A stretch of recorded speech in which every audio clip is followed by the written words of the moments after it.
So the whole spine, three different sections were taken out by Joe and his crew. And his crew were great. They took the whole thing out. And so that left, and we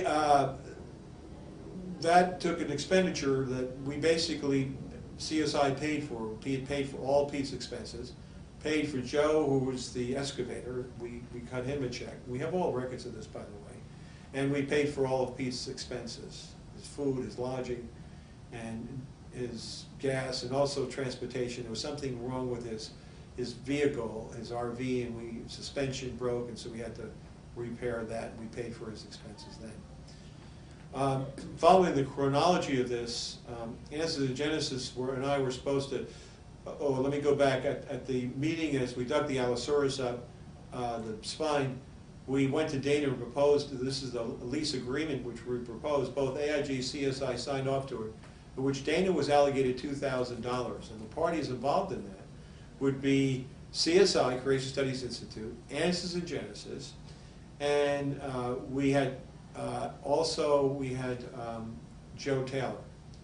And Pete DeRosa was represented as a part of CSI, would be working under CSI with that lease agreement. So we left the property, and the whole object was to try to work this out between Answers in Genesis and CSI. What was the date that of the dig and when you left? It was late September. I'll have to go back to my notes. September 21st is where I think it was. I'd have to go and check it out. It's listed somewhere. When we got back in early October, we had one of the neatest conferences. This is still 2001. This is 2001. We went to a conference, Answers in Genesis conference, that Kim Breyer, who was a board member of CSI and an elder of Coral Ridge Presbyterian Church, invited us over. And we had made arrangements through Kim and myself. He wanted us badly, and he said, well, you know what, the committee will pay for all the arrangements you need. Just bring the bones, the mammoth bones, which had a great display of them. Bring them over and we'll display them, and we'll just have you there. So I immediately contacted Pete DeRosa, who had the bones, who was moving them around, I understand, from place to place, showing them and advertising, supposedly, Creation Studies Institute. Now, I need to make a note here. I have found out through the past year or 2 years or so that Pete, I thought he was representing CSI. I have documentation that there were times that I thought he was, but he was really representing Creation Expeditions. So there is a bit of conflict here, and so on. What happened was Creation Expeditions was his own ministry. Yeah, and he explained that Creation Expeditions would be a ministry working in conjunction with CSI, but basically it was a way in which we could pay him a fee for his services, also for expenses, etc. And that's the way we arranged it. The arrangement was for him to be a field representative of CSI and to work for CSI. I want to make that perfectly clear. He used the CSI credit card. He used, and the board minutes refer this, and also the fact that it was involved in the trips and was really under my domain. After we finished the trip, we got back, and AIG and CSI, November, let me get back to the October event. October, I think 6th, we had an Answers in Genesis conference in which I had a chance to meet Doug Phillips. Doug Phillips and John Morris were speaking. That's Doug Phillips of Vision Forum. Doug Phillips of Vision Forum. Doug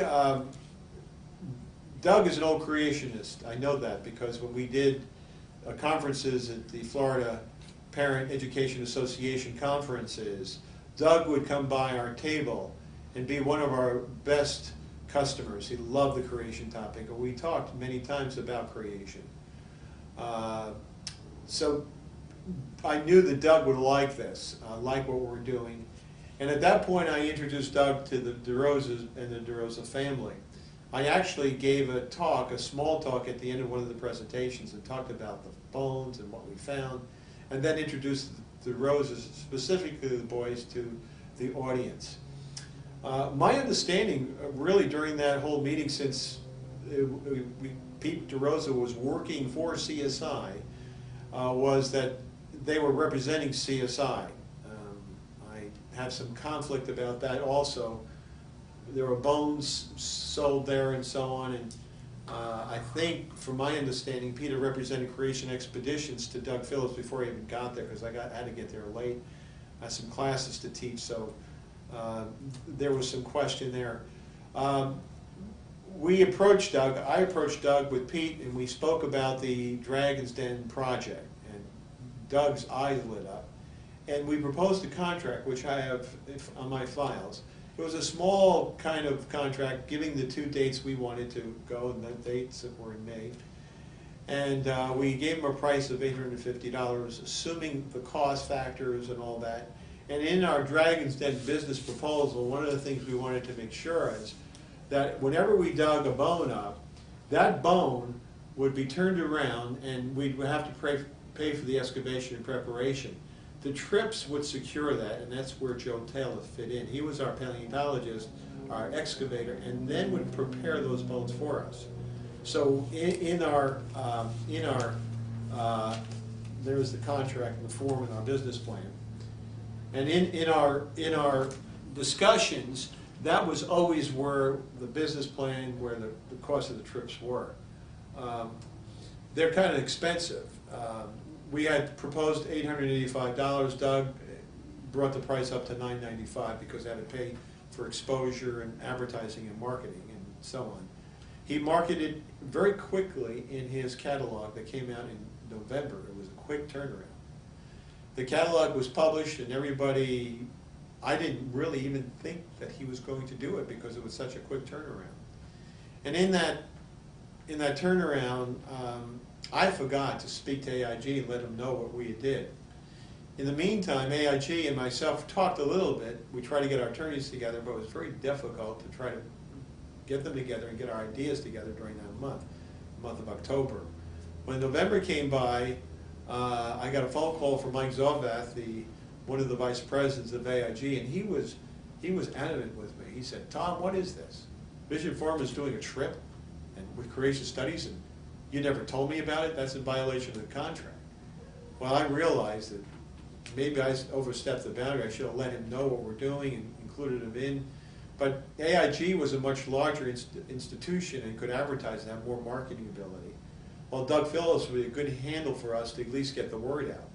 So I explained that to him. I think he understood, but was very disappointed in me, and I had to really apologize to him. After that,